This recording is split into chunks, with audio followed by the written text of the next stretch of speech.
We can't hear you. Nope.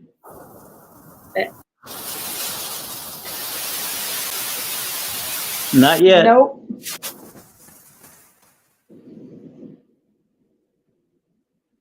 We can't hear you.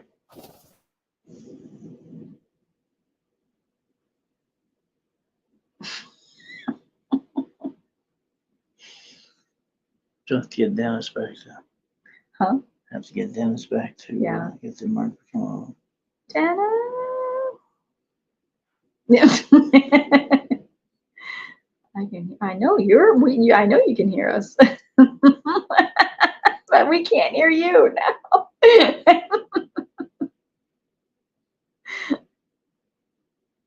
Are we leaving? Is that what she said? Told you.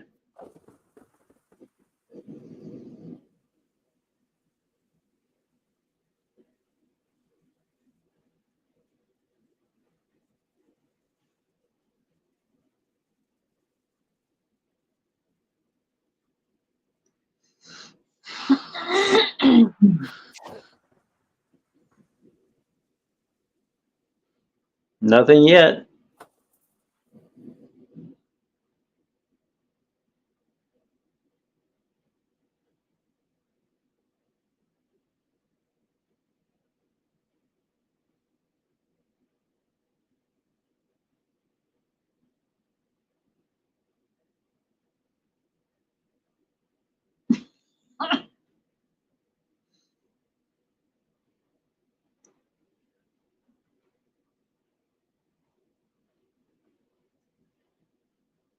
Don't go to sleep. How about now? Hey, there we go. Now we can hear success. you. Mazel tov! I don't know what you're doing.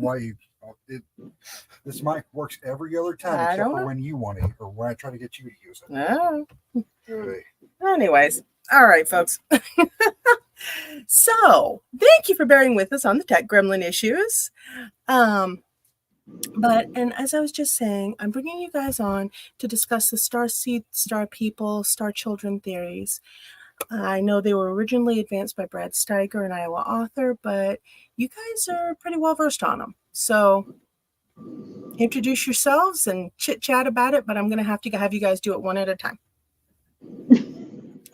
Go ahead. My name is Hallie, also known as Indigo Moon. I do crystal readings at fairs. I don't really have a office life right now. Too many things going on in my world. And so, yeah, Dennis. My name is Dennis, and I'm a psychic medium, and I see a lot of individuals who are I consider to be star children, and we also in the course of reading at fairs, we come in contact with a number of individuals who have a background as aliens from other galaxies. Awesome possum. So tell me a little bit about what you look for in your readings when it comes to star children, and actually also tell me your thoughts on the difference between Starseed, Star People, Star Children. Because I do know they fall into separate categories. So what are your thoughts? What are your feelings? What are your experiences with that? And then what do you look for? Well, a starseed would be somebody like me. My mother was abducted, and I am the product of that. At least I believe that. My father never felt like my father. I look and act completely different from my siblings. I don't really resemble my dad much. Star children are from parental lines of star seeds. What's your opinion on that? I think I agree with that. I think that star seeds are individuals whose mothers were abducted while they were pregnant, and the genetic line was altered in some fashion, and the mother was allowed to come back to Earth and deliver the child as normally.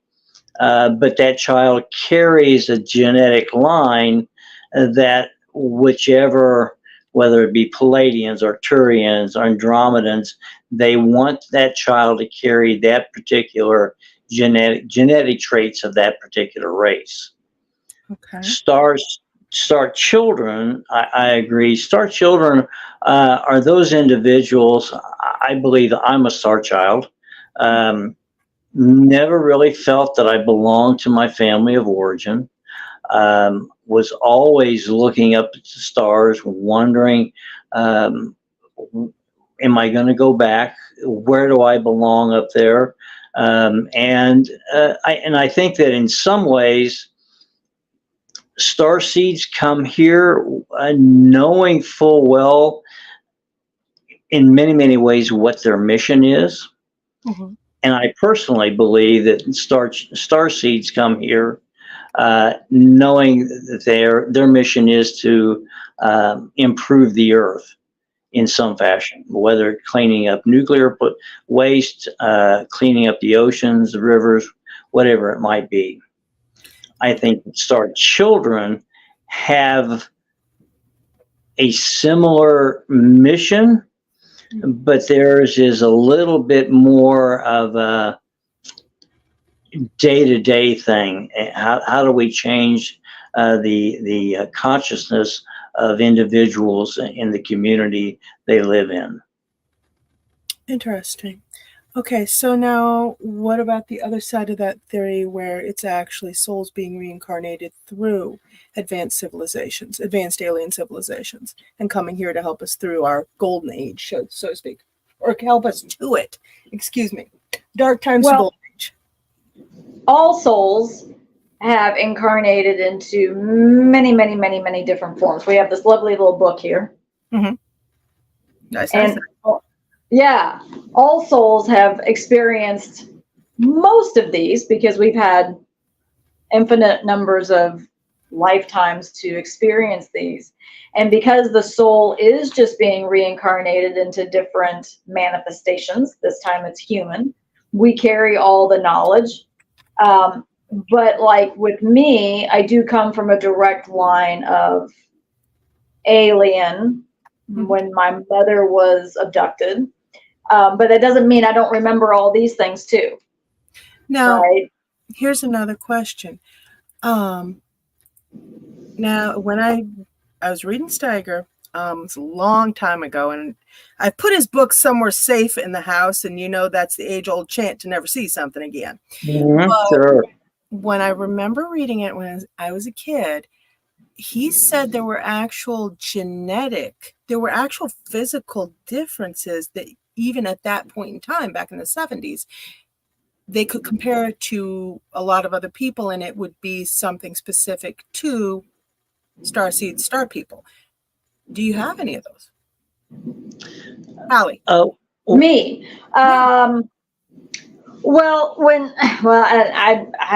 So when people meet me, they always say that I look odd to them. Now I'm really short, so I'm Palladian, but I don't carry the height like a Palladian person, right? I'm not blonde like a Palladian. When I see a Palladian person sitting in front of me, they are very tall. They're very thin. They have long arms and legs.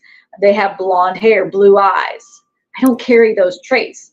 No, I meant like a specific blood type, things like that. That's what. Oh, yeah. So I'm RH negative. Okay. Yep. I'm RH negative. And anybody who's RH negative can either be Starseed or Starchild. Mm-hmm. Because obviously the Starchild is coming from the Starseed. And so you're going to get some of that RH negative blood. Now, as we know, blood types, they don't always work that way. So if you have an alien mom and a non-alien dad, you may be a positive blood type. Doc. Yes. I'm not well versed as far as the blood types are concerned. Now, when someone sits down at my table, one of the things that comes to that is I notice first. They may have a little bit of an almond-shaped eye, a long, slender neck. I look at their hands. Are their fingers very long? And so there are certain things that physical traits that I will look at, and I will just simply ask them point blank, when you were a child, did you often feel that you didn't belong to your family of origin? And they'll just kind of look at me like, well, yeah, that's the way I was. And they seem a little bit confused as to what to do in life. Let me take that back. It's not that they're confused about what to do in life. They're confused as to how to get started with their mission. And they always come to people like myself and to Hallie, and they're looking for some sort of counseling on where do I go? How do I get started? And for me, that always speaks a star child. Okay, interesting. So, the original theories, now people have extrapolated on them. They've extrapolated the different kinds of beings coming through via channeling, things like that. Dolores Cannon has had some stuff to say, Edgar Casey, Doreen Virtue. What she had to say was wonderful, but I did not like her lack of a nod to the people that advanced the theory. Have you guys read any of this stuff or heard of it, and what are your thoughts on each one? I've read docs Doreen Virtue, don't misunderstand. I just don't like not acknowledging where things come from. Sure, I get that. I've not read any of Doreen Virtue's, at least her take on Starchildren, Starseeds. Doreen, she's right on, but still, you know. Yeah, I have no idea what she talks about. But with Dolores Cannon, I think she was probably way ahead of her time. Mm-hmm. That I think she had a perspective that is certainly worth reading about and studying, because in many of the regressions that she has done or she did over the years, there's without question there are people who remember their lifetimes as a particular galactic race, whether it be Palladian, Arcturian, or whatever. So I think she has certainly has a perspective that's worth investigating. Okay, interesting. What are your thoughts on Casey's mentions of stuff like the Arcturians, things like that? Well, I think that for me personally, it's just another individual who is confirming what we see every day when we are talking to people. It's a confirmation that we ourselves feel. Hallie's Palladian, I'm Arcturian, and I can't speak for her, but there are times when I'm still being watched by people from Arcturus, and to me, they're just checking up on me. They're checking to make sure I'm on track. I'm doing what I'm supposed to do, and so there's absolutely no question that Casey and Cannon they knew exactly what's happening here on Earth. Okay. Now, I've also heard that with Starseeds, Star People, all these things, the awakenings happen one of two ways. It either happens in small flashes or it happens in one great shebang. What are you guys' experience with that? Both your readings, personally, friends, clients, however, what do you think the ratio is? And how would somebody handle that if it were to happen to them? Because, I mean, immediately you think you're going nuts, you know? So I deal with a lot of suicides in fairs, in my own practice. And I know a lot of Starseeds Starchildren have a hard time being here.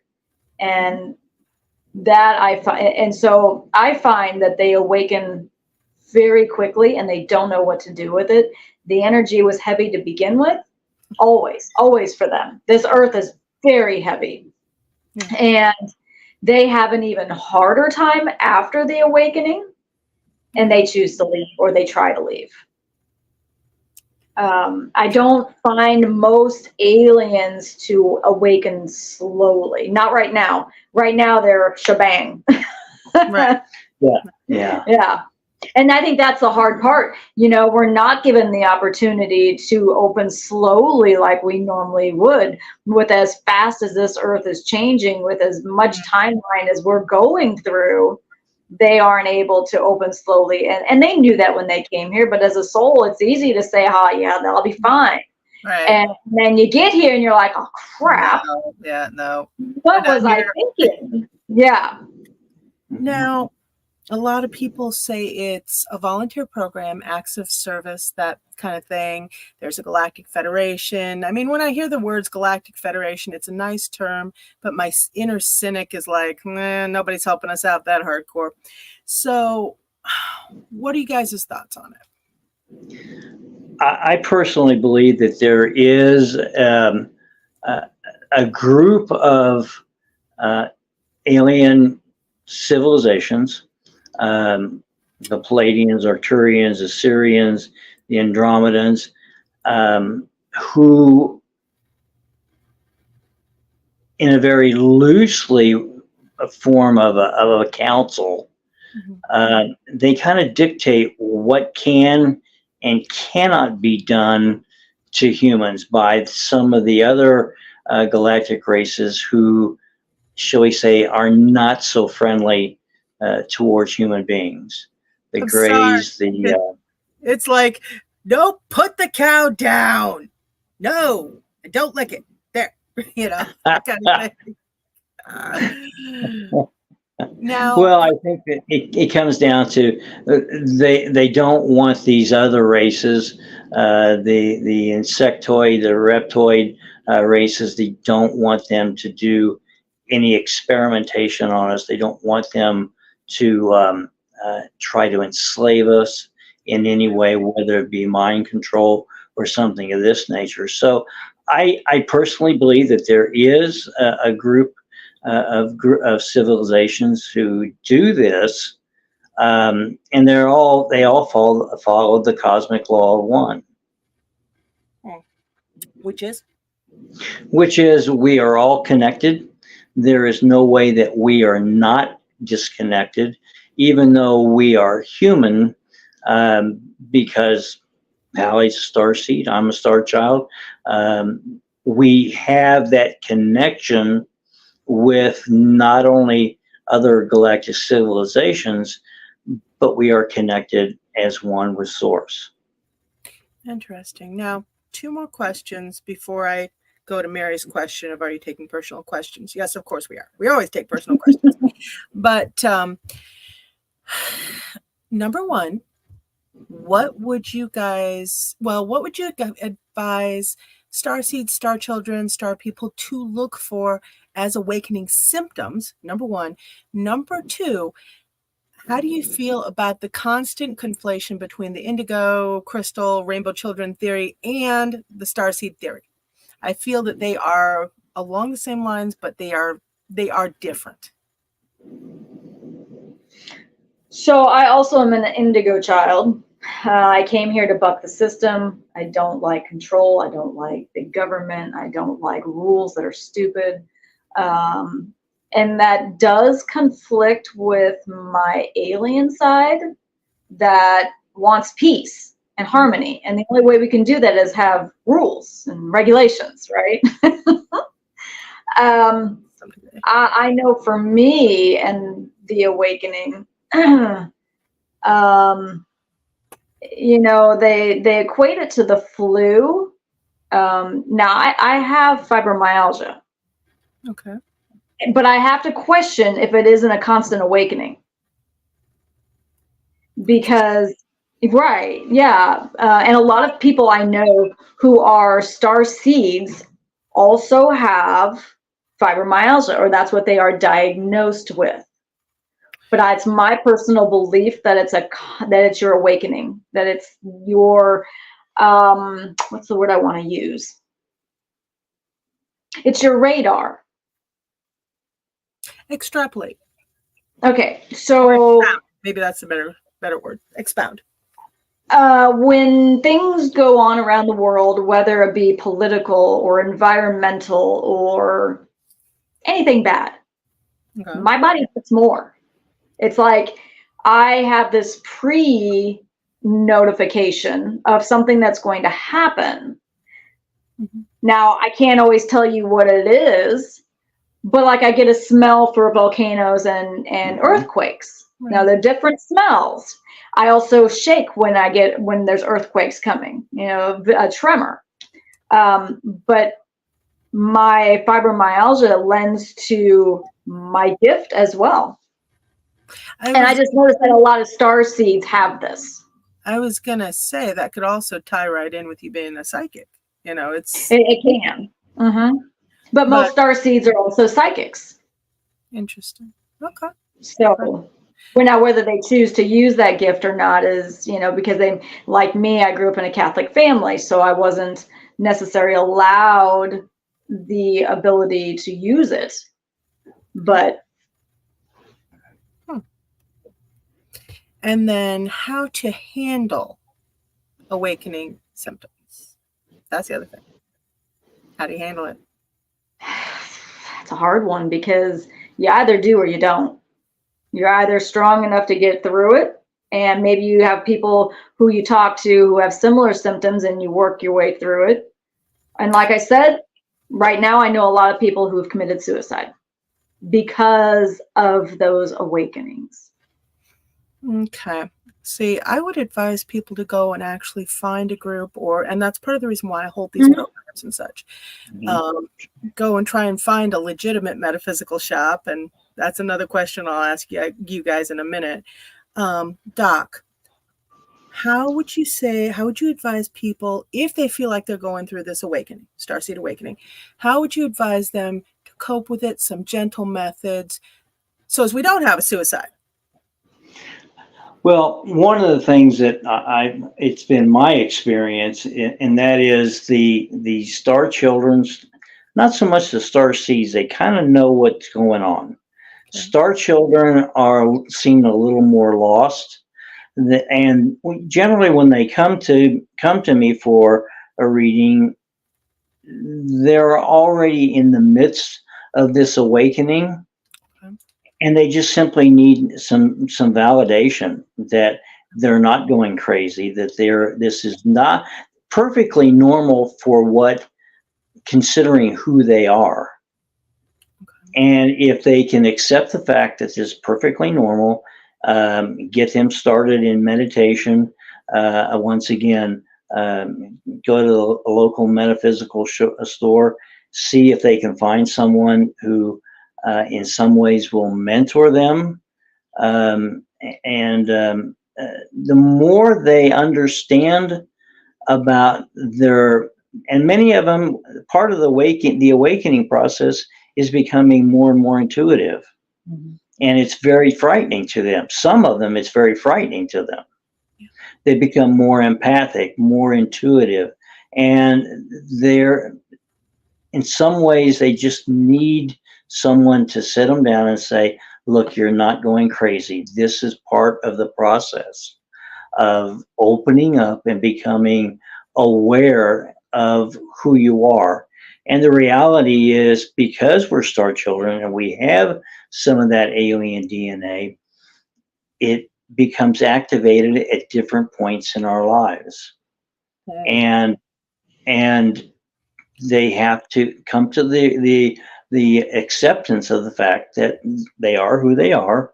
They have a mission. And once they realize that and accept it, it becomes an easier situation for them. The other thing is, how do they figure out what their mission is? Well, I think that many of them already have an idea. Maybe it is to go into some sort of, let's say, the dharmic path of service, doctors, lawyers, social worker, as something of this nature. Maybe it's creativity. Maybe they want to be fashion designers, or they want to go into music. Whatever it is, as long as they're encouraged to go into what makes their heart sing, go into a field of endeavor that makes their heart sing, that's their mission. Okay. That's what they're here to do. One other question before we get to the metaphysical shop. Now, there is also the theory that there are bad star seeds out there and that they come to spread darkness. Thoughts on that? Well, I cannot say that I've encountered anyone that way. Okay. So I know that a lot of people are theorizing that people in the government especially are a lot of these reptilians, the dinosaurians, the insectoids, those type. That would make a lot of sense. Yeah. And I think they're no different than any other human as far as spreading darkness.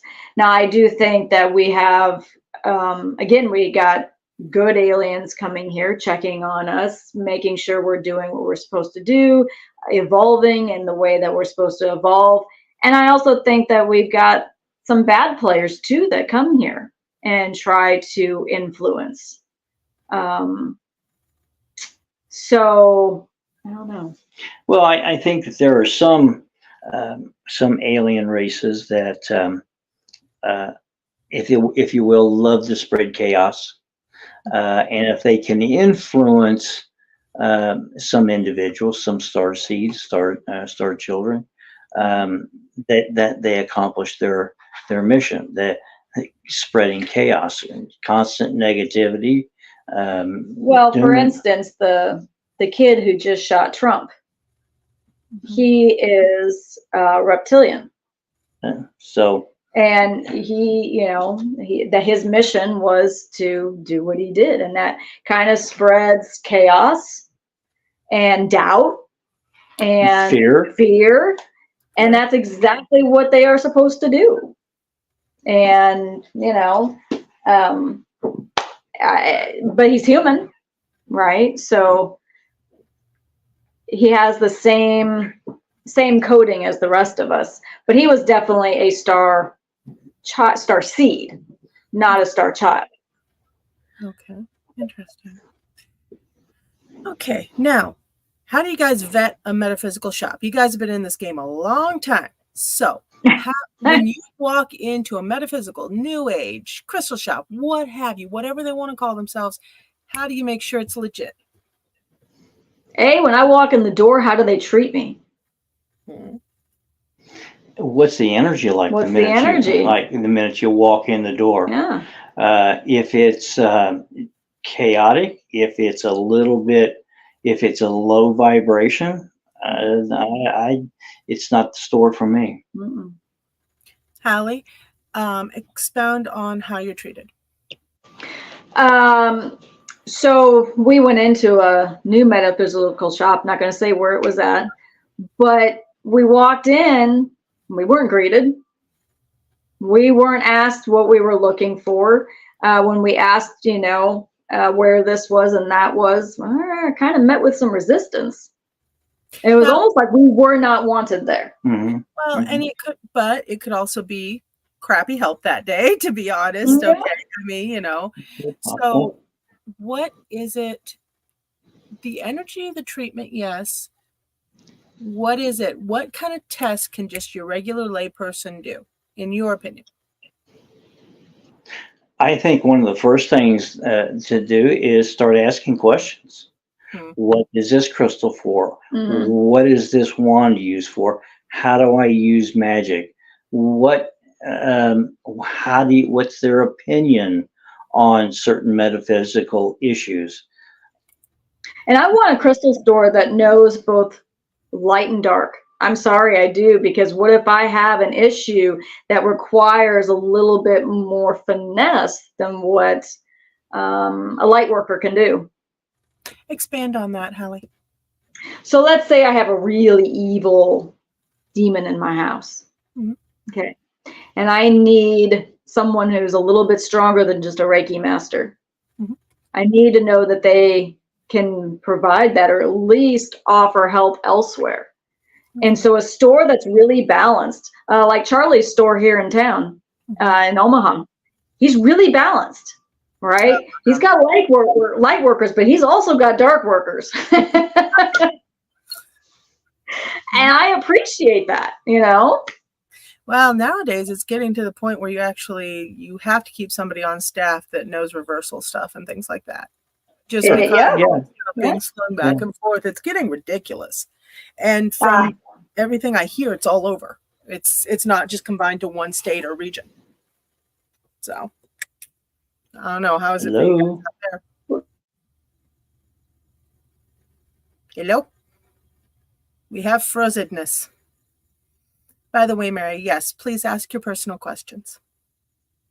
And thank you for joining us. Hey guys, you froze. Let's see here.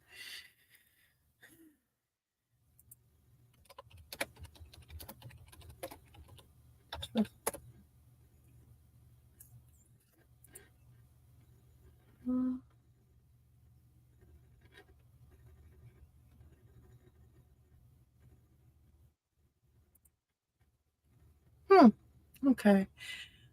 Oh, Mary, alrighty. Let me see here.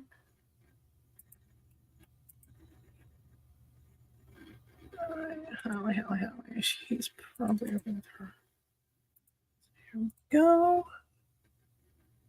Guessing at Hallie's. Boom. Okay, guys. Sorry about that. Here we go. Tech gremlins are enduring. Yeesh. Okay. Hi, guys. Welcome back. Hello. Mary Palkowitz says, my husband Stephen has been out of work since June 7th. Will he find something soon? Either one or both, whichever. I think it's going to be closer to the end of September, early October. Yeah, I would have to agree. Sometime in September. Middle of September, middle of October. Okay. Oh, I've got a client who was just laid off. When are they going to pick up a new job?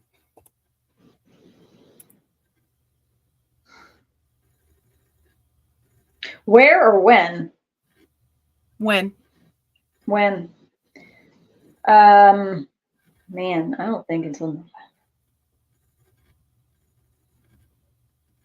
Yeah, I think it may be closer to the end of the year before they go back to work. I'm not altogether sure they want to go back anytime soon. This feels like a personal blockage. Maybe they just need some time for themselves. Okay. And I would honor that. Okay. They're not really in a financial position to honor it, though. I know, but man. I just don't get that they're in a huge hurry at the moment. But I think that it'll be towards the end of the year. Okay. Somewhere between Thanksgiving and Christmas. I will relay that to them.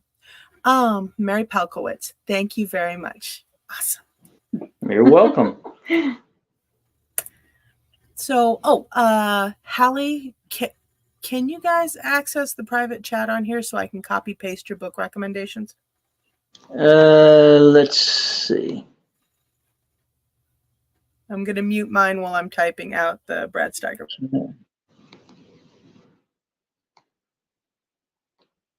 Oh, yeah.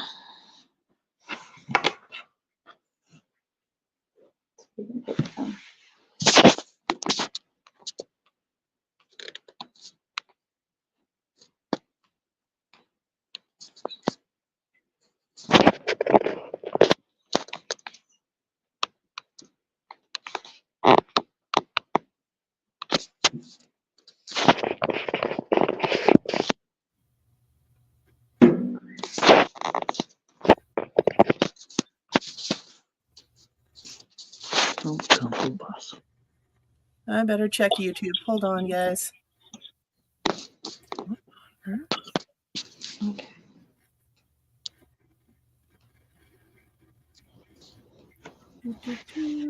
My channel. Lives. Nope. We're good. We are on. Okay. Sorry, the YouTube is showing up kind of funky. Oh, perfect. Thank you so much. Copy. Now, are there any other books that you would recommend on this subject for people? I know you got a bunch of them upstairs. Well, I think any of the books by Brad Steiger Yeah. is a good way to get started. I think it's the names of the books. Star People Star is People, one. Gods of Aquarius. Any others? Gods of Aquarius. If they might be a little expensive because they're out of print. But I think that those are an excellent way to get started and understanding. If you suspect that you may be a part alien, this is excellent books to help you kind of figure things out. Okay. Now, I'm going to circle back around. Hallie, I know you said, yeah, it's the Akashic Records and all this fun stuff, but I do believe it is a separate issue when souls actually incarnate from different worlds that have had a lot of time in those worlds and they come here. Mm-hmm. Yes, you have the Akashic Records. Yes, you have the spiritual planes. Yes, you have the psychic gifts. But I have had some clients that are directly, I mean, they're an alien soul walking around in a human body, and it's really hard for them to get adjusted. Doc, Hallie, each one, how would you advise them? How would you help them? I mean, yeah, you got a bunch of different alien races they could have incarnated from, probably a lot we don't even know about. But I guess maybe a general help tips, how-tos, something to give them some help. I know it sounds simplistic, but it's kind of like an ET phone home. Take the time to go into meditation and send a message to if you're whatever galactic race you happen to be from, just send a message. Ask them to reveal themselves to you. Ask them to help you understand what your mission is and what the reason for being in a human body in this particular incarnation. Okay. Really? Yeah. Oh, yeah. I mean, they do have a hard time meditating, so they would need some help, tips, tricks on how to meditate and the best way for them to meditate. I know a lot of the alien species static is really good. You put on white noise because it's the sound of their spaceships. But it's hard for some of these people because you can't just go find a therapist. No. You can't just go find a therapist. Now you're crazy and you get thrown in the loony bin. That's actually one yeah. thing Brenda and I talk about on a regular basis. Matt, he couldn't be on tonight. A lot of people called off tonight. Everybody's having it rough. But we always say the person that would get the most business in the supernatural world, alien stuff, paranormal, anything, are the therapists that actually go in and help with the aftercare.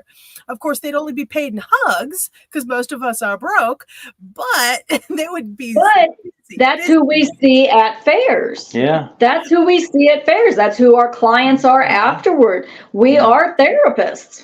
Yeah. And I think that it's important. It's important for people who feel like they're alien or they just had an alien incarnation. it's almost like having some sort of a disease, and you go to doctor after doctor, clinic after clinic, hospital, and they don't know what it is. And finally somebody says, oh, listen, I just had a patient like this and it's XYZ. And all of a sudden now it's not that particular disease is manageable.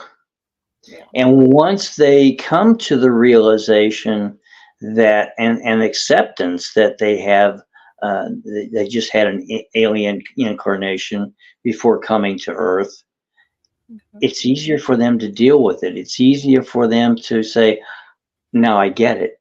It makes perfect sense. Now they understand why in their dreams they've been meeting people who look odd or too tall, or for whatever reason, or they speak a different language no one has ever heard, or perhaps they speak a thought language. And now, instead of these people coming to Earth and checking on them in dreams, they can start coming physically, and they start manifesting that way. So I think for a lot of it, it's just a matter of accepting who you are. But that can be really tough, especially when you don't have anybody around you to say, no, you're seriously, it's okay. You're not nuts, you know? Yeah. And that's kind of like with Hallie and me. People come back repeatedly because they have more questions. Yeah. What about this? What about that? How do I deal with this? And so we become that that one person that they can unload on because they don't understand things. Mm-hmm. So we just have to be there. And as I say, Hallie and I and you and so many others, we are the vanguard. We are the ones who are helping these starseeds and starchildren accomplish their mission, get started and accomplish their missions. We come into this in particular incarnation to enable them to fulfill their work. So what we do is most important, because they come back to us time and time again to not only check in, but to make sure that they're on their path. Okay. I like the idea. That's an interesting take on it. Another question. Starseed, or the ones that are the alien soul with a lot of experience as an alien and very little here as a human, have you found that they have any odd physical symptoms? Basically stuff bleeding through into their physical form. I'm trying to think. I think some weight issues. Yeah, they have a lot of weight. They feel heavy. It's almost like if they were to run a sprint, it would take them 5 minutes to run a 100-yard dash, or 10 minutes. I have that. I have a hard time running. Mm-hmm. The Earth life its physical body is extremely heavy to them. Breathing issues. Mm-hmm. I would say migraines, double vision, or being dizzy all the time. Speech impediments too. Yeah. Really? Yeah. Yeah, they'll have a lisp, or they won't talk as children for a really long time. I have a child like that. They will sometimes lose their words. And even though English is their first language, they'll lose their words because they think everybody can just hear them talking. Yeah. And I do that all the time. I'm like, I thought I said it out loud. And I think that's kind of important, because they don't know how to put into words not just how they feel, but they have a hard time conceptualizing in a spoken language. They can think it. No, I was going to say, I think you may be right. You may be right on the money there. Now I'm going to ask an interesting question, and this is by no means to be offensive. I don't want anyone to get offended. By the way, for the last week, everybody's been offended over everything. So I don't want anyone to get offended in my audience. I don't easily offend. Thank God I'm sitting. Thank God I'm sitting down. That's why I like you guys. Anyways, what do you think about, and it's a little controversial, but what do you think about the Starseed, Starchild, Star Soul, if you want to call it that, and the link with autism? Oh yeah, I'm autistic. Really? Yeah. So is my oldest son, and he is a star child because he comes from me as a star seed. And so is my middle, although she's like me. You would never know unless you spent a lot of time around her that she is also autistic. But yeah, there's a direct link between autism and the star seed, star souls, star children. Mm-hmm. What do you think it is? What are your thoughts on it? What are your theories, both of you? I'm very curious to know. So autism is a interruption of information. And I think we come here with such big energy that it kind of fritzes out the body a little bit. See, I've been around a lot of, oddly enough, I've been around a lot of kids. I was constantly tripping over them in my 20s, then in my 30s, and then I had one. Autism, ADD, OCD, all of the disorders. And I'm like, what is going on? Because they were just crowding. You know, I'm like, what's going on here? You know, but that's when I kind of developed the theory that they're not speaking. They're not understanding. They're speaking a different language, and we just don't have a Rosetta Stone for it. It is quite literally a completely different way of looking at things. Did you guys ever watch the old Star Trek? Oh yeah. Oh yes. Yeah. Okay. You remember the race that spoke entirely in their culture's metaphors? Shaka and the walls fell? Yeah, kind of. Kinda. You know, both Kirk and Picard both had run-ins with them. And they're just like, what the hell? And the race is like, Shaka and the walls fell. And they're like, what? Now, if you were from that culture and spoke that language and knew the cultural significance of the metaphors, you would have been fine. And that's really what it always felt like. Shaka and the walls fell. I also think this is a personal design by the alien races because these people are so smart, so smart. And unfortunately, for some of them, we're not ready for that yet. We're just not for what some of this information. And so they kind of put them into a body that is dysfunctional. That's mean. Well, I don't mean it to be mean. I'm dysfunctional. That's mean of the aliens. It's like, dang. Oh, mean of the aliens. Well, yes and no. It saves the soul. It saves them from all of this responsibility. We come here with a lot of information, and sometimes the populace is not ready for it. Sometimes we're not ready for it. Okay. And so it saves us, like my son, you know, he's a highly functioning autistic, but he's super smart. Oh my God, this kid's super smart. He could be a hacker for the government in no time flat. But is the government ready for him? I don't think they are. No. So they do this to themselves so they don't have responsibilities, right? They can't go out into the world on their own. Wouldn't that be in a direct clash with having a mission, though? No, not at all. They're still going to do what they need to do, what they want to experience. Remember, they have free will just like everybody else. Okay. And if they choose not to do what it is that they came here to do or participate, that's okay too. Somebody else will pick up the baton. It's like the Olympics and the baton races, you know, somebody else is going to pick it up. We never have to worry about something not happening. Okay. Interesting. But I think it is by design. I really do think it's by design from the aliens. And they're more compassionate, right? They have bigger hearts. They are more unconditional loving.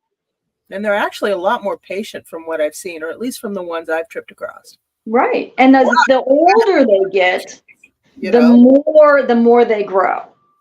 And so there is something to be said about, and maybe part of our lessons is that we're not supposed to do everything, right? We can't do everything. And so we purposely come here to teach ourselves that, because as an alien race, they're very smart. They can do all things. Some of them have, well, we're going to call it magic that we don't have, because they have, what's the word I'm looking for? They have machines that we don't have, and things that we don't have, technology. That's what I'm looking for, the word technology. God, aren't we going to be disappointed when we get out there and they're just like, no, that one went in backwards? Yeah. Mm-hmm. Yeah. Right? Yeah. What? Yeah, no. Phil went in backwards. It's like Superman's, fortress. Mm-hmm. He had the magic crystals, right? And he put them in different spaces, and he could create things. And I think that, aliens are very much like that. They have technology that we just don't have yet. And I think it is very simple. I actually think it's very, very simple, like his crystals. Yeah. We just are not ready for it yet.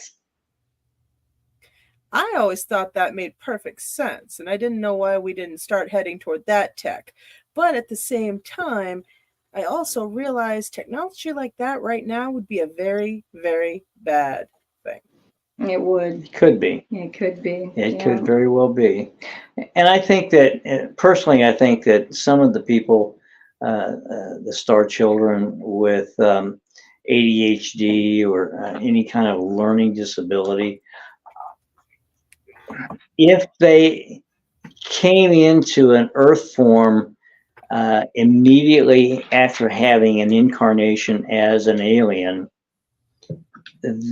part of the problem is they're still remembering how aliens communicated, and they still expected to be able to do it in a human form, and we don't know how to do that yet.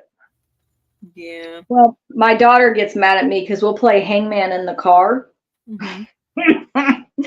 And I'll get the word right away. And she's like, Mom, will you stop reading my mind? I'm like, I'm sorry. No, that is cool, though. Okay, so here's another question. Here's one. How to raise star babies? The babies that come out, and the ones that come out of parents that have no clue. There is no connection to anything. How do you do it? Tips, tricks, tips for the kids, tips for the parents.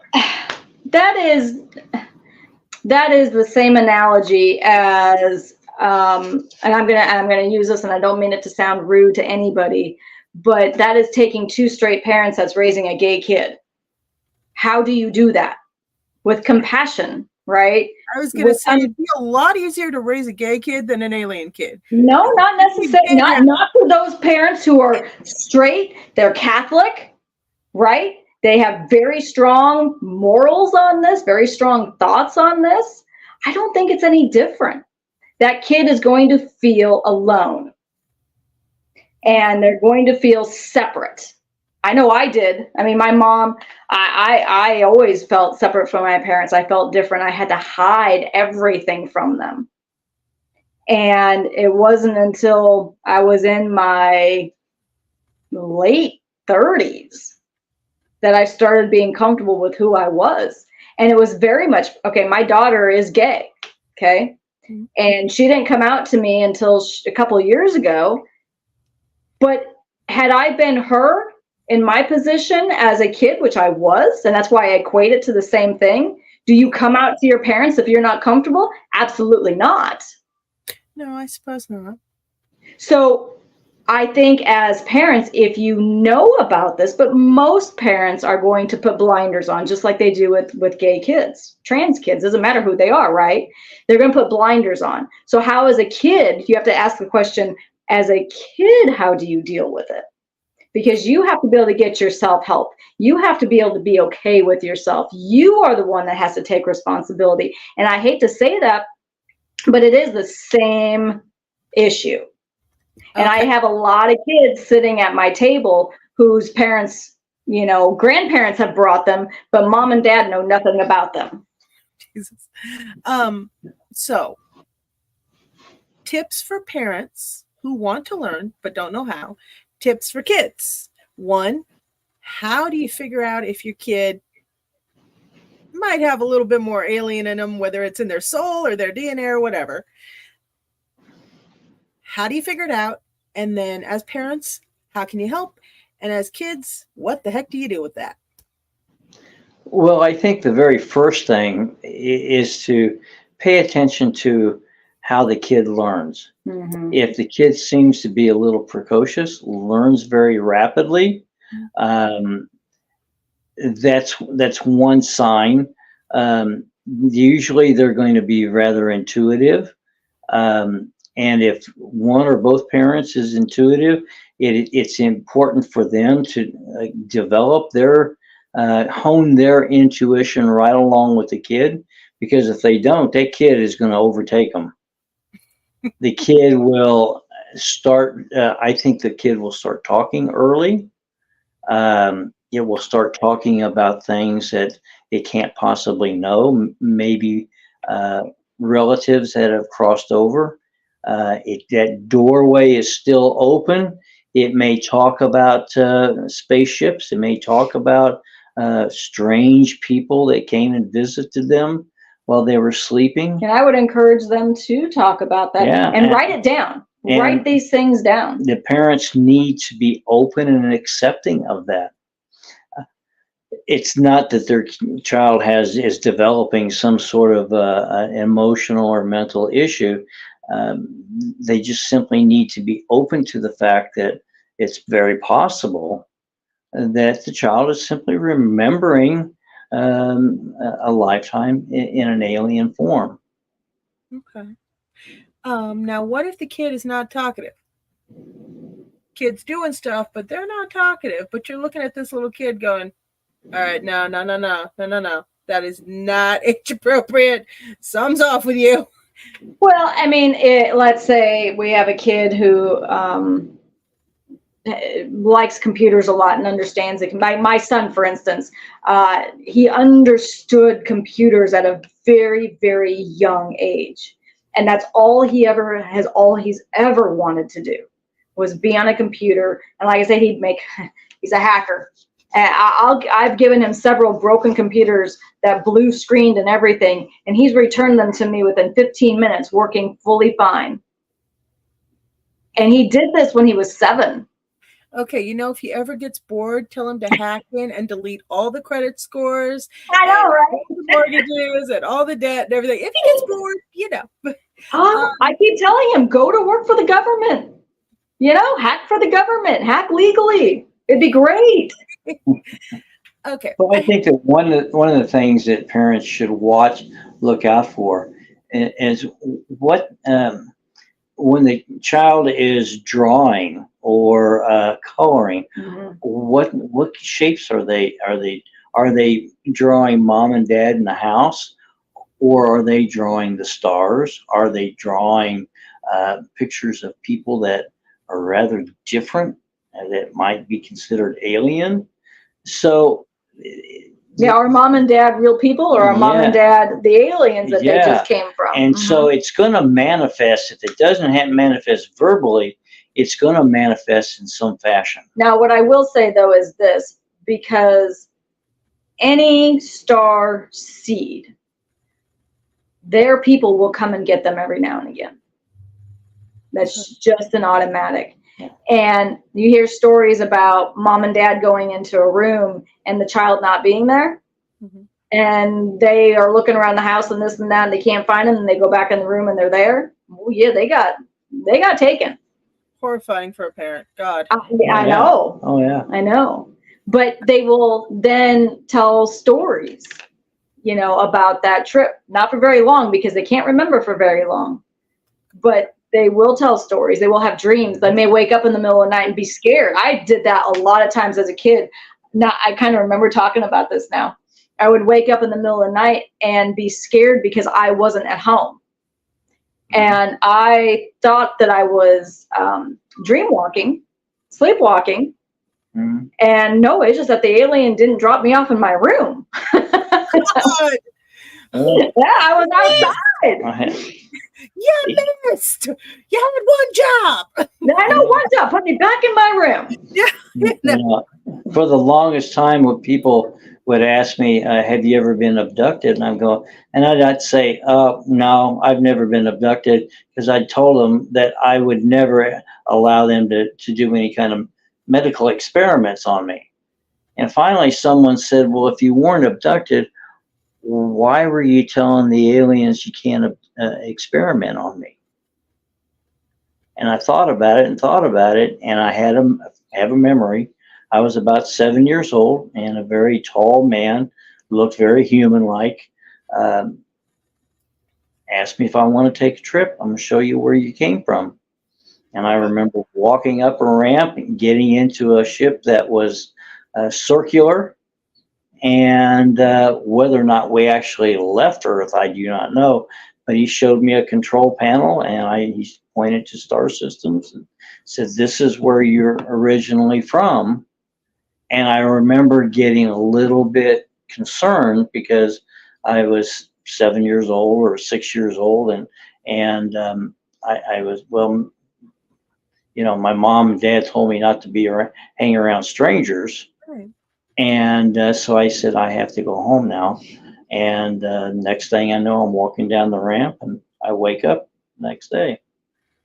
So they will have experiences, not necessarily being abducted, but being given the opportunity to take a trip, to go somewhere else, to see where they may have their true origins. I'm going to toss you out a case. I know the little girl pretty well. She's long since grown up and all that moved on. Won't mention her name though. She didn't talk for the longest time. Then her mom caught her crouched down in her pull-up, just completely still, staring at a line of ants. Her mom's like, what are you doing? Little girl looks back up at her. Perfect speech. "I'm talking to the ants, Mom." Whenever the mom took her around different family kids that were really rowdy and stuff, the little girl was just, she just would not engage. She's like, what are they doing? No, goodbye. Different stuff like that. A little bit of an oddball, but in a good way. Real good kid, good-hearted, all that stuff, lived in her head a lot. Thoughts on that? My thought is that she may very well be a star child who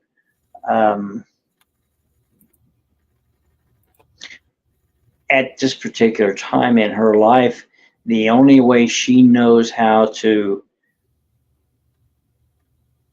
be a part of human life at the moment is to kind of be withdrawn and just observe and see and learn. Also, interestingly enough, she came from 2 parents that the doctors told explicitly they could not have kids. She was completers. Oh, yeah, she's a star child or a starseed probably. Yeah, probably Starseed. Yeah, Starseed. Yeah. She has had her own child since. And that kid's come out with some interesting stuff, but I also get that she didn't come from her mom's egg, but she did come from her father's sperm.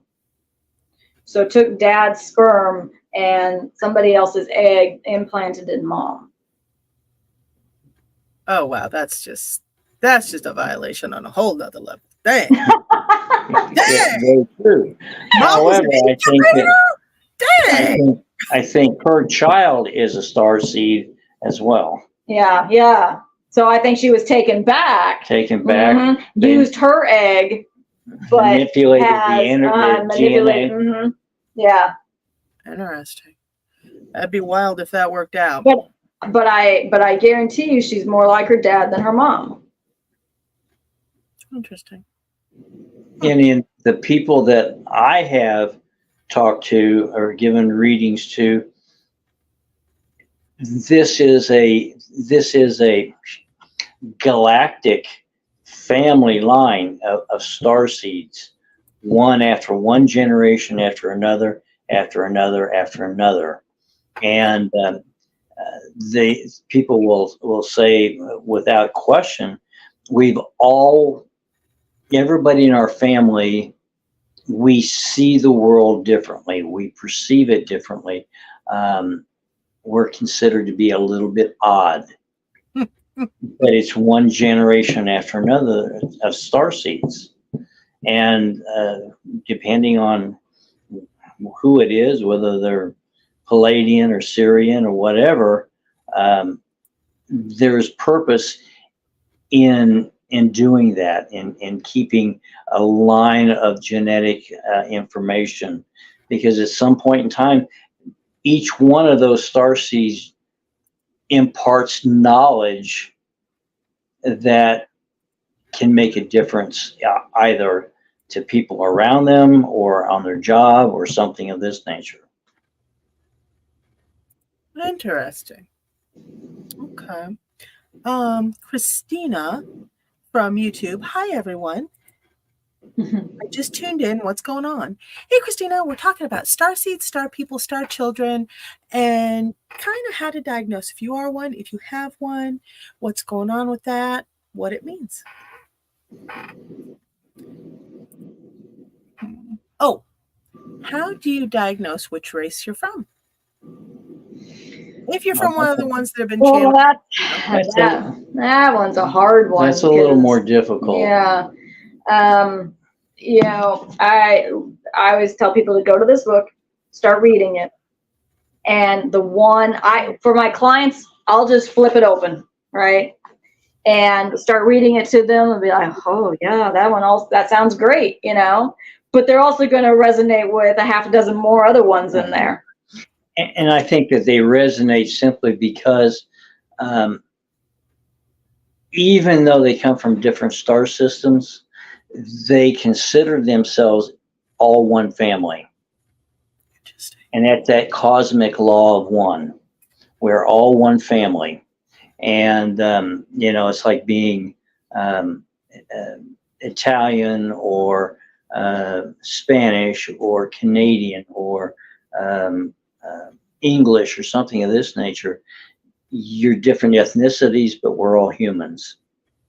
Interesting. If that makes sense to you. Yep. Barbie Bush. Hello. Hi, Barbie. I'm glad you could tune in. Christina, what does it mean? So starseeds, star people, star children. Can you give Christina a brief rundown of what all that means? Go ahead.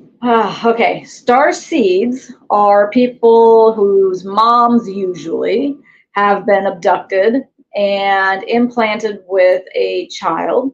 And then they come back, have the child. The child looks very human, acts human, for all intents and purposes is human. But you have the half DNA of an actual alien.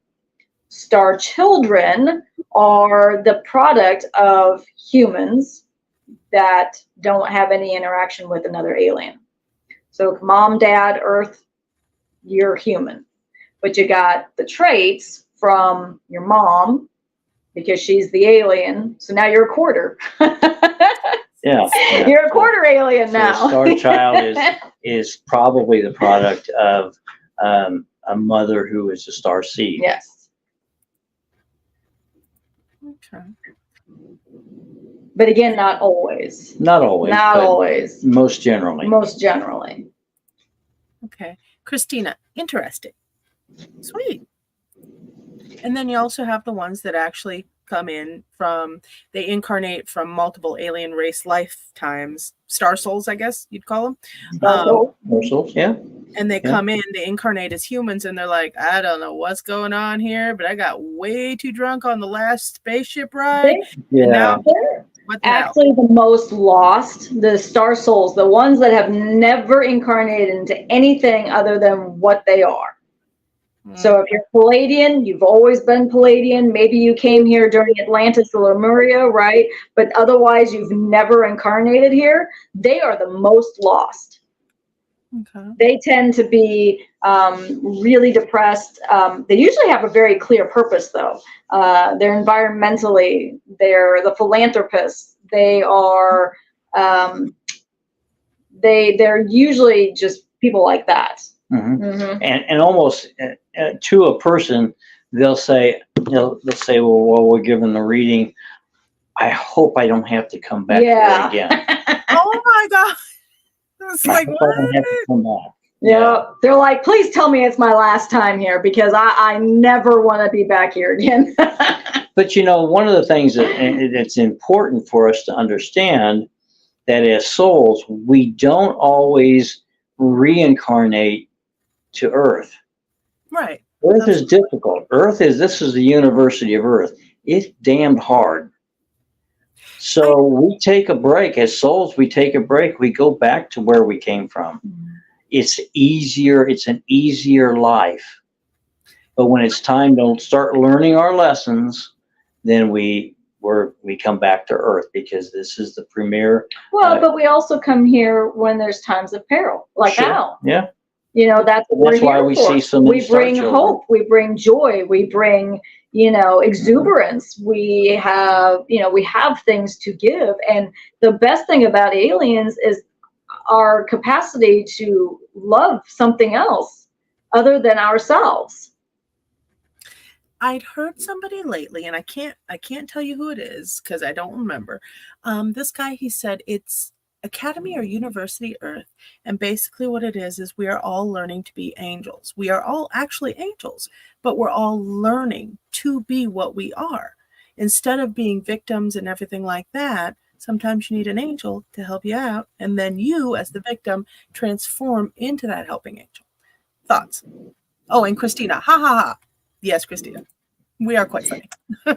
So I always tell my clients that every one of us is born as a kindergartner. And as you progress your soul, you reach the highest ascension, which is that angel form. The angel is the highest next to the creator. Nice. And we have to rise up to that, and we are learning how to be that angel. I always tell people we are, each and every one of us, fully actualized individuals, but we are on a very special and beautiful trip to journey to remember our spiritual roots. Nice. We're already fully, we are angels already, but we've forgotten it the moment we came here on Earth. The moment we plopped out and said, here I am, I'm hungry and I want a warm place to stay. Yeah, right. We forgot. We forget. It's a good thing babies are cute. Well, we can also look at it like this too. All of us are humans, right? Mm-hmm. We hope. We're all human, but are we all on the same level? No, we're not. Some of us are criminals, and some of us are doctors and lawyers, and there's a whole lot of people in between. But we're not. We can learn, right? We can educate ourselves to become a doctor or a lawyer, right? Or we can do really bad things and get thrown in prison. It's up to you. It's your choice. And our souls have that same option. As a medium, we can also do bad things and not get caught and not go to prison, right? Hey. We don't talk about those things. I didn't hear that. Okay, Christina, lols. Okay, thank you, Christina. Okay. So, I mean, oh, and other thing. How much do you guys know about the Indigo Children, Indigo Children, Crystal Children, Rainbow Children, that sort of stuff, theories, and would you be willing to do a short program on it? I personally don't know a whole lot about it. Okay. I am an indigo child. I'm raising a crystal child, but I can't say I am a expert. Okay. I'm more than happy to lend my voice, but No, because I was going to say that's one thing that there's a lot of confusion on the Star People stuff, the Indigo Children stuff. I mean, a lot of people use the terms as umbrella terms or as just catchphrases, trends, like a attention getter sentence, and they don't actually understand what they're using it for. And I would love to bring somebody on who has a bit more specialty in this. Yes, I know. Well, I'd rather somebody else talk about it. I think for me, when we look at the indigo through the crystalline children, and now I think that there is a new generation, a new group coming in. I personally call them rainbows, and has nothing to do with the LGBTQ. They're the ones they're bridging a new gap in understanding and the world around them. But if you look at that trend, the Starseeds Starchildren, their path, the trend is running parallel. They're running parallel with each other, and often they'll cross, but then they go parallel again, and then pretty soon they'll cross because a number of crystalline children, another number of indigos, and what's the one in indigos? indigo, crystalline, well, rainbow. And rainbow's different for me, though. Rainbow children to me are children that were stillborn or aborted, and they choose to come back through the same mother. Right. No, that's a different kind of rainbow baby that I'm talking about. That's yeah. But it's not uncommon for an indigo or a crystalline to have a star child, to actually be a star seed, and then in turn have a star child. So the paths they run parallel, but then they'll cross. Run parallel, then they'll cross. Yeah, because to me it's just an energy that we have. The indigo and the crystalline is just an energy that we come into, and I think for me it has to do with where your planets lie and what it is that you came here to do and come here to learn. Like I said, I'm an indigo child, so I am going to buck the system.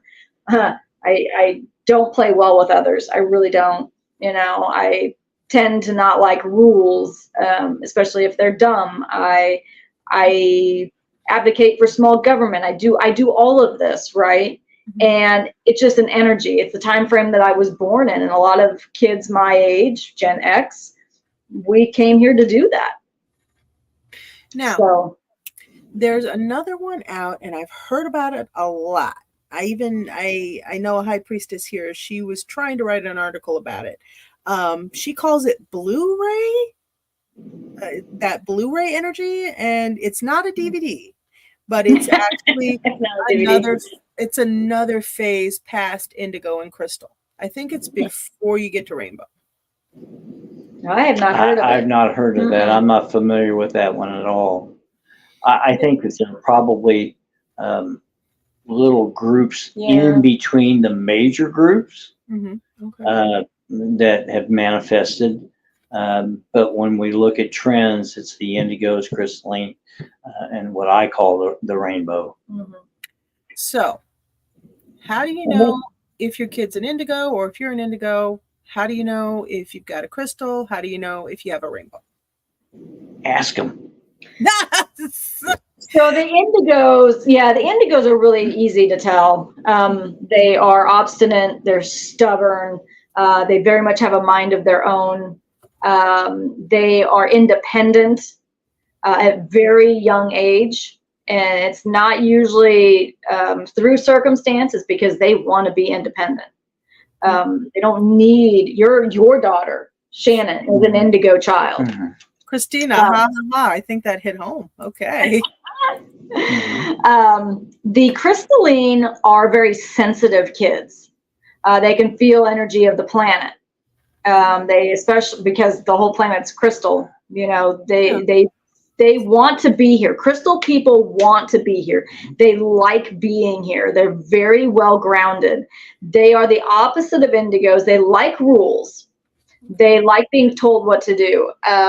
They tend to be followers and not leaders.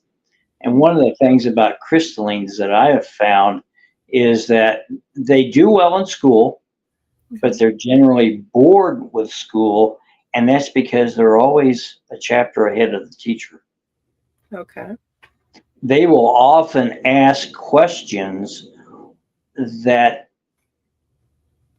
about things that, or have an opinion about things that's way above their particular age group. They may have an opinion about religion or politics or government or something in the family, but their understanding is way ahead of their age. Okay. Now, which ones are the ones that just go, I'm not going to buck the system, but I am going to go off and do my own thing. I have no time for you. Peace be unto you. I must go. So that would be more of an indigo. There's no anger. There's no. No, we're not angry. No, we're not angry. We're never angry. We're just like, yeah, peace out, dude. Yeah. We're gone. Yeah. Well, I think we have to keep in mind the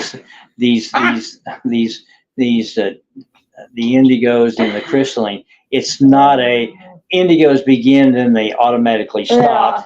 There's an overlap. There's some kids that kind of still have a little bit of that rebel in them, but yet they're willing to deal with rules like a crystalline, provided they're not oppressive.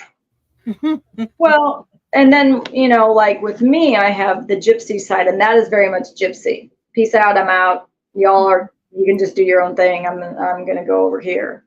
And so we've got that energy too, and that's an earth energy, right? That's not necessarily something that came from the stars or, it's here. Yeah. And we have to keep in mind, regardless of whether you're Palladian, Andromedan, Syrian, we're still human. Yeah, we're still human. And we still have to go through the human experience. Rainbow children, not the children that passed away and reincarnated with the same mother, but rainbow children. Question: what do you find they are like? Doc, you seem to have quite a bit of experience with them. Well, I think that they're very quick-minded. Okay. They how do I put this? They're problem solvers. Yeah, they're problem solvers, but they're also it's almost like sometimes you sit down and talk to them and you feel like you talk to somebody who's got a PhD. And it's like, where did you get this kind of wisdom? There is a certain wisdom about them that at the whatever age they happen to be, they shouldn't have. I personally think the rainbow kids are the oldest souls in the universe. It should be. That come here almost as, it's like, yes, they have all this knowledge and it's packed in this little bundle. But they to me feel very innocent. Right. Like they have zero experience, just all this knowledge. Oh my gosh. Yeah. Okay. Christina says, interesting. Okay. So indigo versus crystal versus rainbow. How would a parent deal with each one? Let's just say they're run-of-the-mill parents, and they just want to know their kid better. And then well, I don't know. These kids pretty much have their stuff on lock, but how would the parents deal with it? What advice would you give to each set of kid? And what advice would you give to the parents in dealing with these children? Well, Passion. it's been my experience. If you've got an indigo, crystalline, or rainbow, you're not an ordinary run-of-the-mill parent. Yeah. You've got some things going on intuitively, and it's time for you to, for those parents to embrace who they are, embrace who their children are, and step up their game, because if they don't, that kid's going to be way ahead of them. Well, they are way ahead of them. I think that's the whole point. Yeah. And with any parent, you assess each child and you act accordingly. You know, my crystalline, whew, I have to treat her way different than the other two. And she's my challenge kid. It's not my autistic kid. It's my daughter. It's my middle kid. It's the crystalline kid who's my most challenging. Why? I think because we have, as much as we clash. You know, she is the strong-headed, and of course she's a Taurus too, so she's got that bull energy, very planted. I'm air, right? I'm floating around all the time. I'm like, woo, I'm gonna go over here. Woo, I'm gonna over. She gets mad. Hey, Hallie, I thought you were a Sag. What are you, babe? I'm a Gemini. Oh my gosh, you're a Gemini. Okay. I'm a Gemini. Oh, wow. You don't talk as much as a normal Gemini. I don't. Oh. Throwing me off. I think one of the things that I tell people, the parents of crystallines in particular, because we're not seeing too many of the rainbow yet. We're seeing more of them, but the crystallines we see a lot. And I tell the parents, this is what you're going to deal with. You're going to tell the child to go over, and it's the end of the evening, pick up your toys, your shoes, clean up your room, put things away.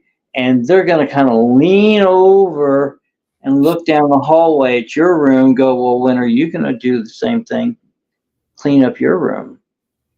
They believe in that fairness. Don't ask me to do something that you're not willing to do as well. Yep. They're starting to bring out that concept that we're one. And see, I love that, simply because it's kind of the same way in my house. It's like, no, not going to ask you to do something I ain't going to do. I got to lead by example. If I go to the store and I get a treat for myself, there better be enough money to get a treat for baby butt. Because that's just how it is.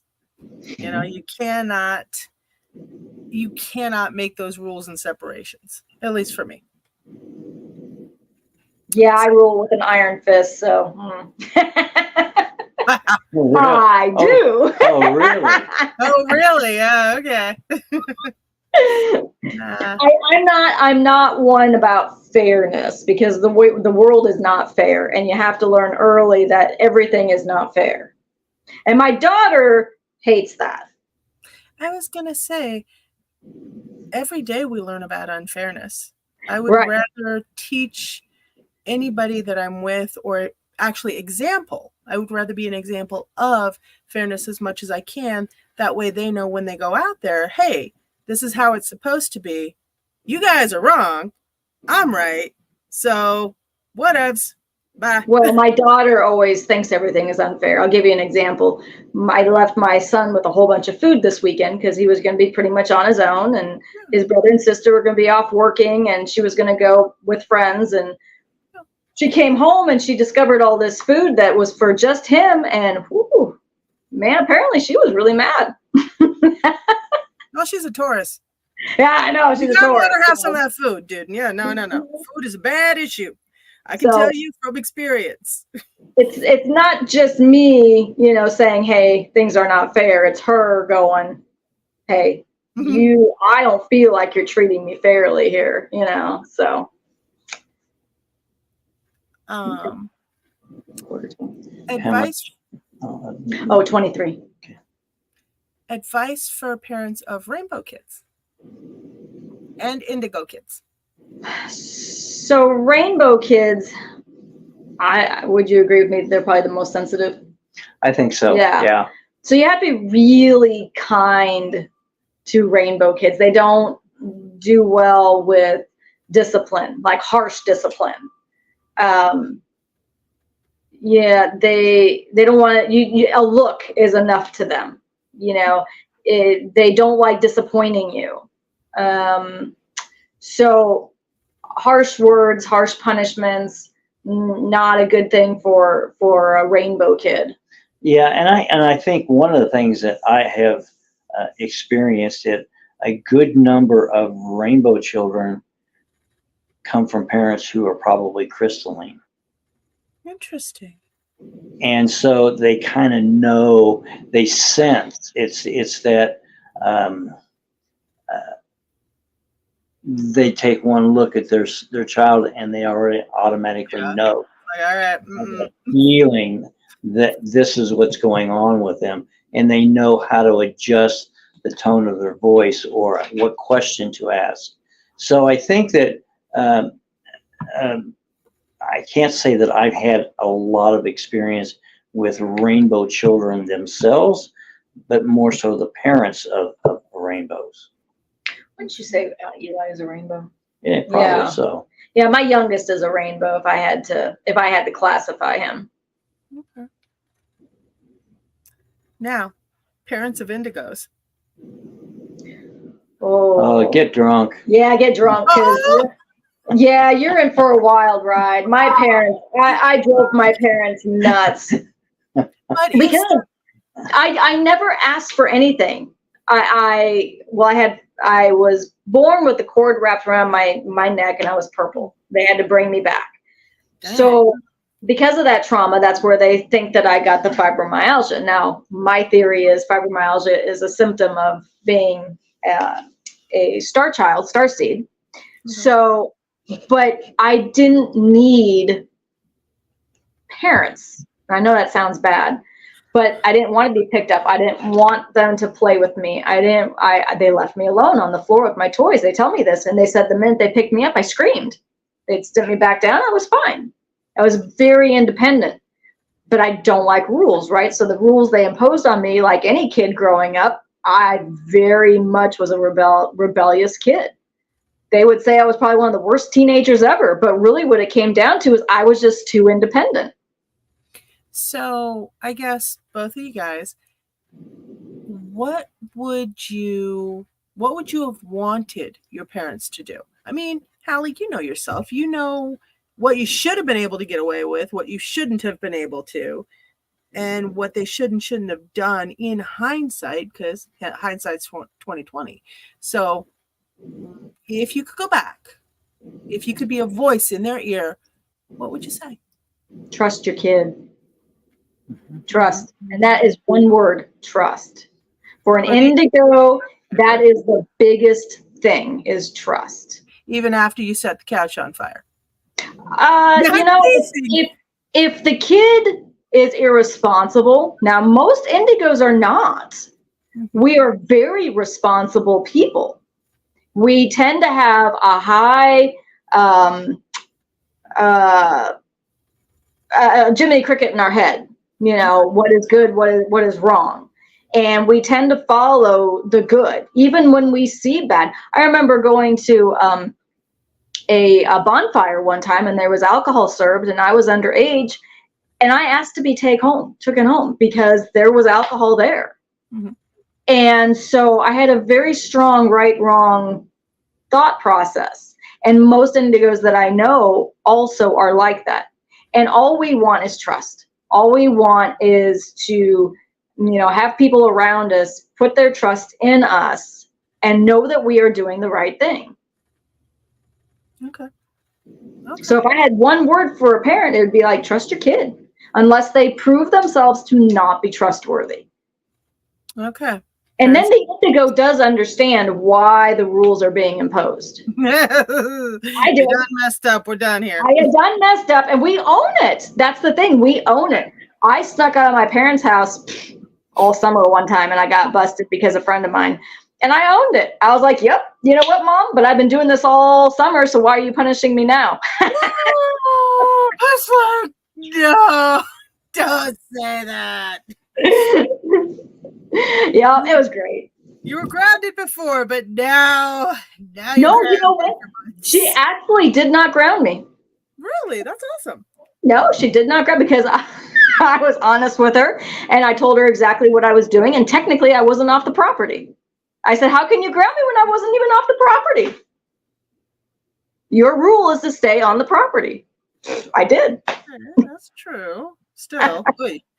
Christina. Indigo, I'll tell you one thing. Indigos make very good lawyers, debaters, politicians. Yes, we do. Mm-hmm. Okay. Mm-hmm. Interesting. Now, Doc, Hallie said you had an Indigo kid. Is that correct? Yeah, my oldest daughter is probably an Indigo. Okay. What'd you do? How'd you handle it? Well, fortunately for me, outside of alcohol, the mother and I divorced when she was young, and so she was raised in a different city. She had a stepfather and still has a stepfather. So about the only time I had a hand, I guess you would say, in raising her is when I'd get a phone call and say, your daughter did this or your daughter did that. Okay. And so we discuss it, and then I'd have a long talk with her. It was my weekend to have the kids. So I can't say that I had a lot of direct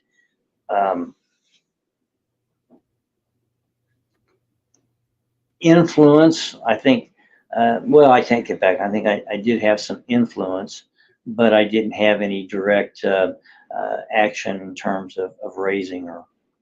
Okay. But I didn't know anything about indigos at the time.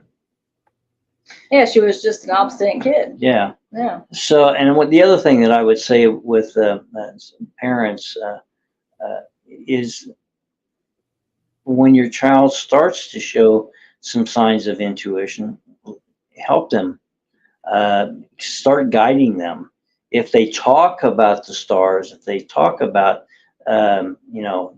did I come from another place, or I remember doing this, or I remember being this, start guiding them. Back when I was a young teenager, I knew nothing about star children. Nothing was said about star seeds and so on and so forth. But my father was very intrigued by anything paranormal and metaphysical, and he was constantly handing me a book. Here, read this, read that. He was the one who introduced me to Brad Steiger. Nice. So the more you can encourage your child and kind of guide them, if you will, that's probably the best thing that you can do for them, and trust them. My dad and my mom split when I was little, but mom was heavy into this stuff, and then dad, he was all over this stuff. You guys, well, I don't know if you guys have ever met him, but he's a psychic medium. He's clairvoyant and everything else. I mean, I grew up with him talking to the dead, so I kind of grew up a little odd. But whenever people come in with their kids, I always find it interesting when they try and shush their kid or something like that, because I'm like, what are you doing? Go ahead, let them open up. Mm-hmm. Mm-hmm. No, go ahead. I've heard way weirder stuff. Go for it, Let them talk. Yeah. Let them talk. We've had a lot of negative entity issues here in Des Moines, and kids will come in and say, I've seen something in my closet. I'm like, okay. And everybody's surprised. I will sit down with them. I'll say, all right, this is how you shield. This is how you do this with your closet. Boom, boom, boom, ... And then I will tell the parents, and they're like, you believe them? I'm like, okay, well, here it is. If you want to put the odds here, it's 50-50. But if that 50% is right, I'm going to feel terrible if something happens to this kid. So absolutely. Well, at the very least, you've taught them how to shield themselves. Mm-hmm. And they can use that in the future. Yeah. And I always feel bad because kids will come in and they're like, you know, my friend Mike Bells used to call it, I'm having a supernatural emergency. Help, you know, and the kids will be, and they don't have any place to go. And it's like, guys, even if it's only a 50-50 shot that the kid is, you know, that the kid is actually seeing something, you have to take the possibility that they're seeing something as serious. That's kind of your job as a parent. Like Holly said, you got to trust it. But you know, I grew up in a house that had 3 portals in it. Well, it still does. Oh dear God. Yeah, and I saw things all the time, and I'd end up in the bathroom because the bathroom, for whatever reason, was a safe space.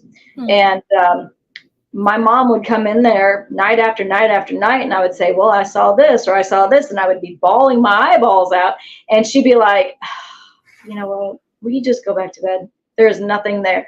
Yeah. And she believed in ghosts. It wasn't that she didn't believe in this stuff, but she didn't believe that I was seeing shadows and bugs and, you know, all these creepy things with glowing red eyes underneath my bed, you know. And I ended up shutting off the site, which I've never been able to get back, you know, because of that.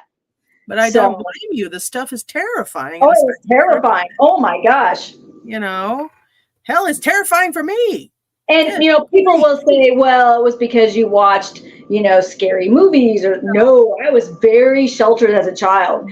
We did not watch TV. We were expected to play outside. We didn't hear scary stories. That was not my childhood, you know, and so there was no reference for me to go by. Yeah.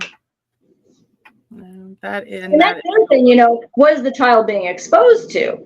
You know, did they see something scary on TV and then they translated it to the closet? Or were they like me? They didn't see anything and they were honestly seeing stuff in the closet. Yeah. And honestly, as a parent, you have to take it serious. Right. It is an actual danger, you know. Christina, my parents were both Catholic, but me and my sister never got baptized. And then, wow is correct. But no, even my dad, he would tell stories. His mom would take them to seances after she divorced his dad. And the ghosts, the spirits would never come around people. They would come to him when he was alone. Mm-hmm. His brother was terrified. Mm-hmm. Dad, he would actually open up a dialogue and he'd be like, okay, fine. If you're this, prove it to me. And he would write stuff down and then he would go to his school library and research it. Mm. His mom actually got a call going, your son is just amazingly smart. Oh my God, he's looking up this. And she's like, oh, it's his brother, right? It's Greg. And they're like, no, it's Jeff. She's like, what? Right? Which one? Greg was known as the more intellectual one, whereas Dad was more money making. Mm. And she's like, okay, Jeff, no, Jeff does not do this. You know, they're like, no, Jeff is doing this. And so she was big into the spiritual stuff. And so she sat down and had a talk with him and she's like, oh dear. Okay. You know? Yeah. Mm-hmm. Yeah. Christina, interesting. Okay. Just to let you know, we're running out of battery. No, I was going to say, I'm about to pull the show to a close. Is there anything else you guys would like to tell people? And Ishika Ishika? I'm sorry, honey. I'm not sure how to pronounce this. She says, hey, for me too. Hey, girlie. Thanks for doing it. Now, you can watch, guys who came in late, you can watch this full episode on the Psychic Roundtable Spotify channel. Make sure to follow us. And you have to actually download the app so you can see the videos. Ishika, how's it going? Oh, it's going pretty good. We're about ready to wrap up, hon. Anything else you guys want to say? I think the most, at least to me, the most important thing for anyone who thinks that they might be a starseed or star child is just accept the fact that you're perfectly normal. Nice. You're absolutely normal. You just have a genetic background, a history, a family history of a different kind of a race, a different civilization. It just doesn't happen to belong on Earth. but you're perfectly normal. Yeah. And you still have to live a human experience. And there's many, many, many of us out there, and we all find each other. And that's good to know too. So we'll all be drawn together, yes? Yes. Eventually, yeah. Yes. Yeah. Oh, Absolutely. okay. Christina says, see y'all soon. Aishika says, can we ask a personal question on this live? Yes, go for it. One last one. Just one. Go ahead, darling. What would you like to ask? Because we only got a couple more minutes here. Their phone battery is pretty low. But I really appreciate you guys coming on. This has been awesome. Hey, very well. Thank you for having us. Appreciate it. Love doing it. Oh, we love having you guys on. By the way, while Ashika is thinking up her question, I'm going to be doing a thing on the care of psychic children. Oh. Oh, okay. Would you guys like to be a part of that discussion? Sure. I'd love to. All right. Okay, Ashika, do you see my internship at GROWW converting into a full-time job? One or both?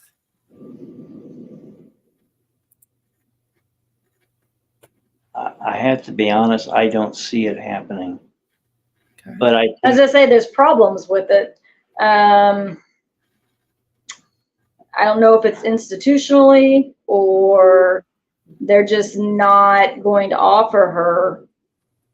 Yeah. But something is waiting for her that's going to be an even better job. Nice. Okay. So she shouldn't worry. Shouldn't worry. That which the job she's looking for is not going to manifest, but there's something even better waiting for her once she gets that rejection, I guess you could call it. Okay. Christina, that would be interesting to watch, the care of psychic kids. All right, well, awesome. I've got to talk to everybody who wants to be on it. Nico, you guys, I know Angel Lynn's going to want to have a voice on that one. And Aishika, thank you so much. Christina, I wish I knew you were all were taking questions. All right, Christina, one question, last one. Quick. What do you want? One last question. You got a past life reader and a crystal reader right here. What were you guys talking about? Yeah. Can you recap the show? No, Christina came in late. She comes in on YouTube, and I'm not sure if she works late or what, but when she comes on, she tries to grab us and see what's going on. She follows Tuesday night talks and everything else. All right, Christina, you got like 2 minutes. What's going on? I've got my clock right here. Timer's running. Yep, meter's running. Because these two's phone's about to die.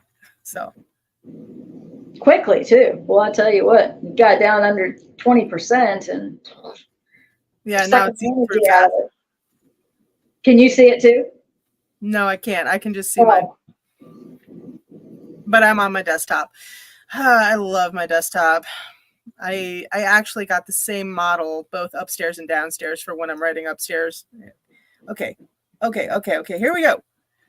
Christina, sorry, lol. Will my daughter finish college? Ooh, this is a good one.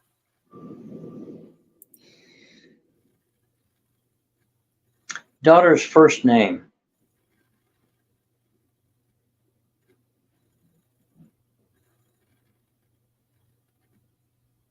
She doesn't have a name.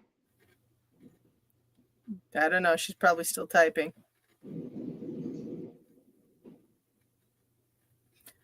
Anyways, so I get the sense that there may be a little bit of a delay. Yeah. Maybe she'll skip a semester, but I do see her finishing college. I see her finishing. It looks like maybe she might have to retake a class. Maybe she didn't do so well in the class. But yeah, she will graduate. It's just going to take a little bit longer. Daughter's name is Bianca. Bianca, yeah. Pretty name. It is pretty.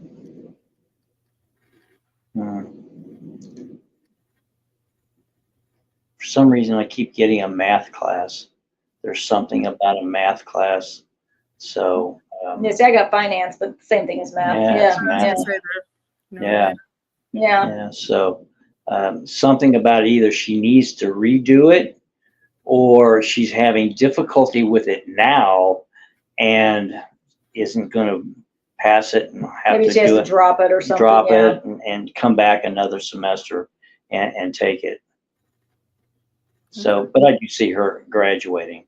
Tell her if she is taking a class right now that she, in the fall when she starts, because I think this is going to be the fall. There's going to be a class that she's struggling with. Tell her to drop it for now, to take it a little bit later because something's not clicking. Okay. Thanks. She was named after my favorite movie as a kid, and she struggles in math. Yeah. Yeah. Yeah. Awesome. Well, thank you all lovely people for joining us. Hit us up for the weekly forecast on Sunday, Tuesday night talks, the gym talks, and another Psychic Roundtable this coming Thursday. All right. All right. Thank you for having us on. Thank you, guys. Mwah. I'll be messaging you about the Psychic Children. Okay. All right. Thanks, Take care guys. now. All right. Bye. Bye-bye. Bye.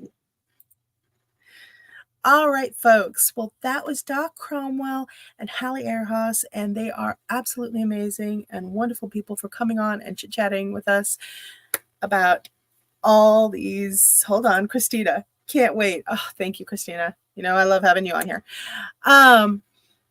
For chatting with us about the Indigo kids, Crystal kids, Rainbow kids, and then the Starseeds, Star People, Star Souls. I love you all, and mwah, I'll see you soon. Oh, quick update on the shop. We're still waiting on repairs. We're still waiting to hear about the tornado damage repair. So we're not quite open yet, but hopefully soon. So fingers crossed, positive energy. Love you all. Like and subscribe. If there's a topic that you want us to discuss in this area, let me know. Message me. Just let me know. All right. Oh, and follow us on the Psychic Roundtable Spotify channel and the Des Moines New Age radio channel. Thanks, guys. Mwah. Love you all. Now I got to go and do the closing.